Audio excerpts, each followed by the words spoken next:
चाहे आप government job में हो या प्राइवेट जॉब में, या कोई आप बिजनेस करते हो, या फिर आप स्टूडेंट हो और आप कुछ नहीं कमा रहे हो, लेकिन एक सवाल हमेशा आपके सामने आएगा कि आखिर ये पीएफ अकाउंट क्या है। और जैसे ही आप इस पीएफ अकाउंट को समझोगे तो अगला सवाल आपके मन में आएगा, अगर पीएफ ये है तो ईपीएफ क्या है। और जैसे ही आप ईपीएफ समझोगे तो फिर आएगा पीपीएफ क्या है, फिर आएगा कि जीपीएफ क्या है, और आप ये सब कुछ समझ चुके हो तो फिर आएगा कि वीपीएफ क्या है। तो ये सारे से सिमिलर से लगने वाले वर्ड आपको हमेशा कंफ्यूज करते रहेंगे, आखिर ये हैं क्या, अगर ये हैं और इनमें डिफरेंस क्या है। तो इस वीडियो में हम जानेंगे कि ये PF, EPF, PPF, GPF, VPF आखिर हैं क्या और इनमें क्या क्या डिफरेंस है। तो नमस्कार दोस्तों, मेरा नाम है सतविंदर नरवाल। तो चलिए शुरू करते हैं आज का टॉपिक।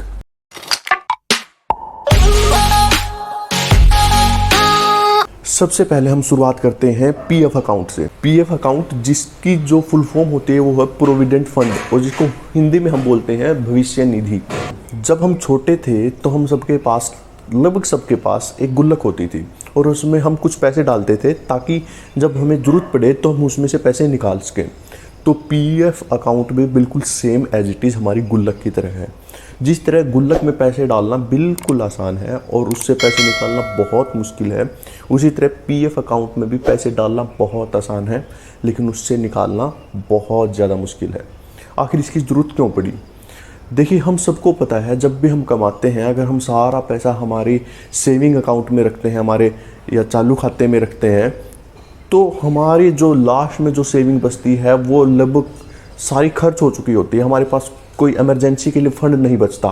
तो उसी को देखते हुए जितने भी एम्प्लॉयज़ थे उन्होंने देखा कि हमारी जो फ्यूचर के लिए सेविंग है वो हो नहीं पा रही है, और गवर्नमेंट ने भी ये देखा कि जैसे ही लोग रिटायर हो रहे हैं और अपना काम पूरा कर रहे हैं तो उनके पास इतने पैसे नहीं हैं कि वो अपना घर चला सकें। तो गवर्नमेंट ने 1952 में जितने भी कर्मचारी थे उनके लिए एक ईपीएफ अकाउंट बनाया जिसको बोलते हैं एम्प्लॉयज़ प्रोविडेंट फंड। और ये कर दिया गया, अगर किसी कंपनी में 20 एम्प्लॉयज़ से ज़्यादा कर्मचारी काम करते हैं तो हर एक कर्मचारी का एक ईपीएफ अकाउंट होना कंपलसरी है, और जितनी उसको सैलरी मिलेगी उसका लगभग 14% उस अकाउंट में हर महीने कट के जमा होता रहेगा।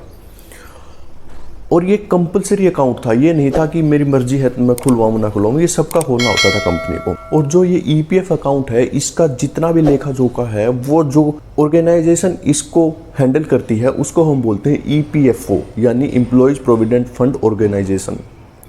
और जैसे ही ईपीएफ खुला तो उसके कुछ समय बाद जो आम लोग थे, जो एम्प्लॉयज़ नहीं थे, उनको भी लगा कि उनके पास भी सेम सिमिलर खाता होना चाहिए जिससे वो अपनी इमरजेंसी कंडीशन में पैसे का यूज कर सकें। तो इसी को देखते हुए 1968 में एक फ़ंड क्रिएट किया गया जिसको बोलते हैं हम पीपीएफ। एम्प्लॉयज़ के लिए था ईपीएफ, एम्प्लॉयज़ प्रोविडेंट फंड, और पीपीएफ बनाया गया आम पब्लिक के लिए जिसको हम बोलते हैं पब्लिक प्रोविडेंट फंड। ये भी सिमिलर ऐसे ही था लेकिन इसमें कुछ डिफरेंसेस थे ईपीएफ से। वो कैसे? जैसे ईपीएफ हमारा कंपलसरी था तो पीपीएफ कोई कंपलसरी नहीं है, जिसका मन चाहे वो खुलवा सकता है, अगर किसी का मन नहीं कर रहा वो तो ना खुलवाए। उसके अलावा जैसे कि ईपीएफ में एक फिक्स्ड अमाउंट आपकी कटती है, उसी प्रकार पीपीएफ में आपको फिक्स्ड अमाउंट नहीं कटती, सिर्फ एक सभी को लोगों को देखते हुए 500 रुपये की एक साल में नॉमिनल फीस है जो आपको अपने अकाउंट में जमा करने ही पड़ेंगे। 500 रुपये अगर आपने जमा कर दिए तो आपका अकाउंट चलता रहेगा। जैसे ईपीएफ आप जब रिटायर हो गए या आप जब कंपनी छोड़ोगे तभी आपको पैसे मिलेंगे, लेकिन जो पीपीएफ की मैच्योरिटी है वो 15 साल है। और ईपीएफ में जो इंटरेस्ट मिलती है वो थोड़ी सी पीपीएफ से ज़्यादा मिलती है। जैसे पीपीएफ में 7-8% मिलती है तो ईपीएफ में 0.5% या 1% पीपीएफ से थोड़ी ज़्यादा मिलती है, क्योंकि पीपीएफ में कंपलसरी नहीं है कि हमें इतने पैसे जमा करवाने हैं, लेकिन ईपीएफ में कंपलसरी है कि आपको अपनी सैलरी का 14% कटवाना ही है।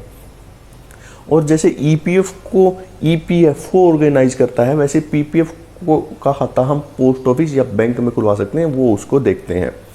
और दोनों ही खातों में आपको टैक्स की बहुत ही बढ़िया छूट मिलती है। आप इसमें जितने पैसे जमा करवाते हो और उसके बाद आपको जो इंटरेस्ट मिलता है सारे पे कोई टैक्स नहीं लगता, सारे एग्जम्प्ट की कैटेगरी में आते हैं।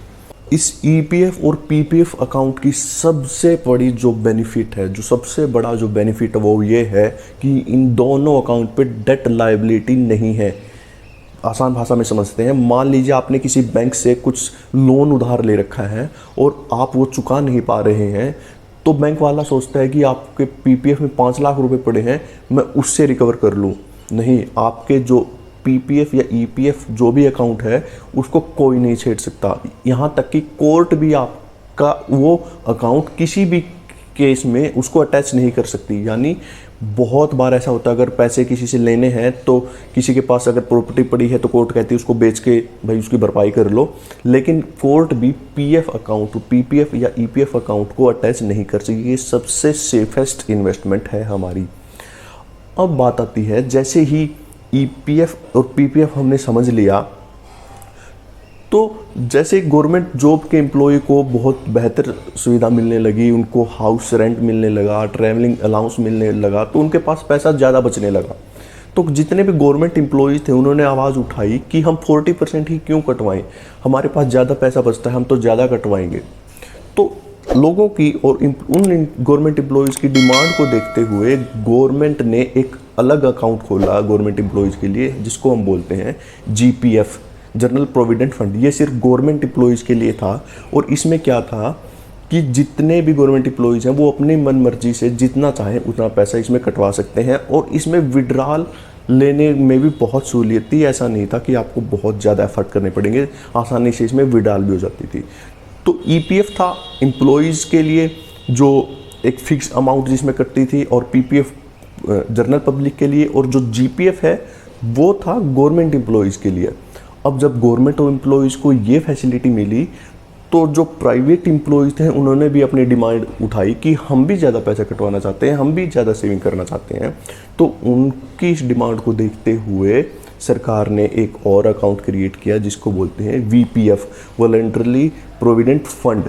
यानी कि जो एम्प्लॉयज़ अपनी मन मर्जी से वॉलंटरली इन्वेस्ट करना चाहते हैं, उसमें एक्स्ट्रा मनी अपनी ऐड करना चाहते हैं, तो उसके लिए वीपीएफ अकाउंट होता है।